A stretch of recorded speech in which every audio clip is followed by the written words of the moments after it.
मालेगांव मामले में आज एक बहुत बड़ा फैसला जो है वो सुनाया गया है और साध्वी जो थी उनको इसमें जो है बरी कर दिया गया। हमारे साथ बात करने के लिए इस समय रणवीर गंगोह सर मौजूद है। सर, प्रज्ञा ठाकुर को जिस तरीके के साथ आज तकरीबन बहुत लंबा मामला था, आज उनको बरी कर दिया, किस तरीके से आप इस मामले को देखते? देखिए, कोर्ट का फैसला आया है और मैं बधाई देता हूं साध्वी प्रज्ञा ठाकुर जी को और उनके सहयोगियों को, जिनके ऊपर गलत आरोप लगाया गया था। कांग्रेस पार्टी ने हमेशा ही जो भगवाधारी है उनको, हिंदुओं को उन्होंने टारगेट करने का काम किया है, हिंदू संतों को।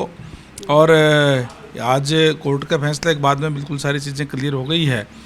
उनके और उनके पूरे सहयोगियों को बहुत बहुत बधाई।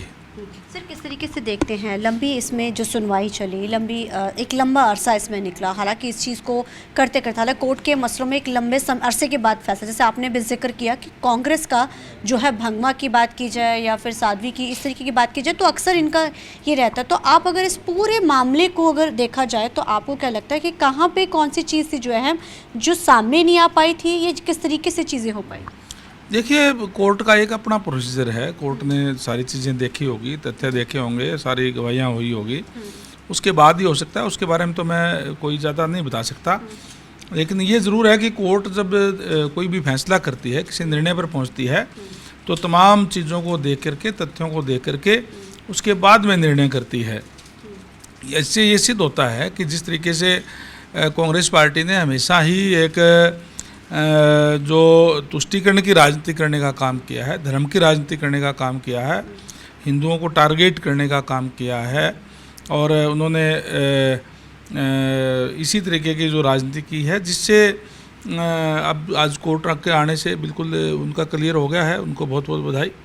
सर, इससे हटकर ट्रंप की तरफ से जिस तरीके 25% का टैरिफ, इस पर सोनिया गांधी, प्रियंका गांधी की तरफ से एक तंज कसा गया कि दोस्ती यारी तो निभाते हैं लेकिन बदले में जो मिलता है वो हमारे सामने। देखिए, ये नया भारत है, मोदी जी का भारत है, किसी के दबाव में काम करने वाला नहीं है।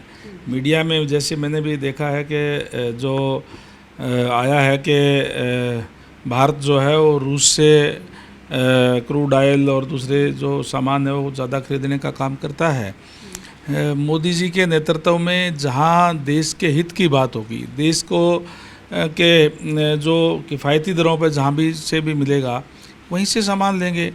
ये कोई कांग्रेस का समय नहीं है कि किसी की दबाव में आकर के कोई कार्य किए जाएं। बाकी जो बात टैरिफ लगाने की है वो तो केंद्र सरकार वो देखेगी कि किस तरीके से उनको बातचीत करके या वो जो भी आगे चीज़ होगी। लेकिन एक बात बिल्कुल क्लियर है कि मोदी जी के नेतृत्व वाला भारत कभी भी दबाव के अंदर कोई कार्य जो है वो नहीं करता, किसी भी उसके दबाव में नहीं आता। सर, इससे हटके जिस तरीके विधायक की बैठक होती है बीते एक दिन पहले, और उस बैठक में जब सबकी ड्यूटीज़ भी लगाई जाती हैं, जब हमने कांग्रेस के विधायक से पूछा, वो कहते हैं ये असंवैधानिक फैसला। जब चुने हुए विधायक हैं, वैसे तो कहते हैं कि सबका साथ सबका विकास है, सब बराबर है हमारे लिए, तो ये डबल स्टैंडर्ड क्यों, दूसरा क्यों लगाया जा रहा है? जब ऑलरेडी विधायक है, जब हम लोग काम कर रहे हैं तो दूसरे अपने ही विधायकों को वहाँ भेजा जा रहा है। बिल्कुल आपने ठीक कहा कि भारतीय जनता पार्टी की सरकार है, सबका साथ सबका विकास, और बिना किसी क्षेत्रवाद के, बिना किसी भेदभाव के कार्य होते हैं। प्रजातंत्र है, प्रजातंत्र के अंदर जो भी प्रतिनिधि चुन करके जाता है उसकी ड्यूटी होती है कि अपने एरिया के आवाज़, समस्याएं उस सरकार के सामने रखने का काम करें। लेकिन दुर्भाग्य इस बात का है कि आज के जो विपक्षी पार्टी जो खासकर है वो तो केवल और केवल अगर कोई लोग उनके पास जाएंगे, एक ही बात कहेंगे, जी क्या करें जी, हमारी तो सरकार नहीं है, ये कह करके वो काम को टालने का काम करते हैं।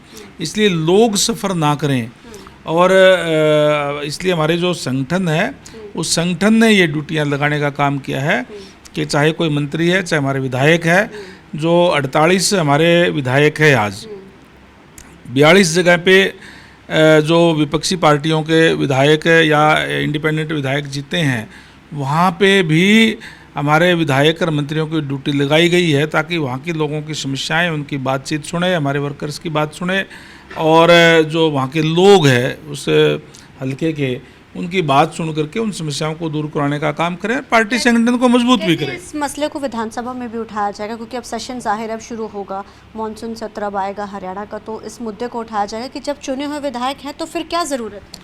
नहीं तो उठाएं, कोई रोकता कौन है, उठाएं मुद्दे को।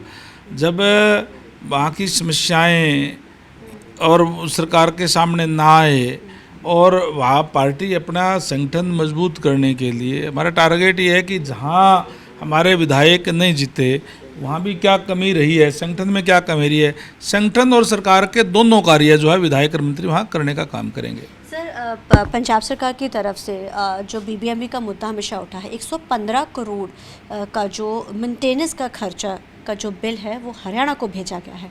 किस तरीके से आप इसको देखते? कहते कि 15-16 से ये मेंटेनेंस का खर्चा दिया ही नहीं गया, जबकि मुद्दा जो है पानी का बना लिया था।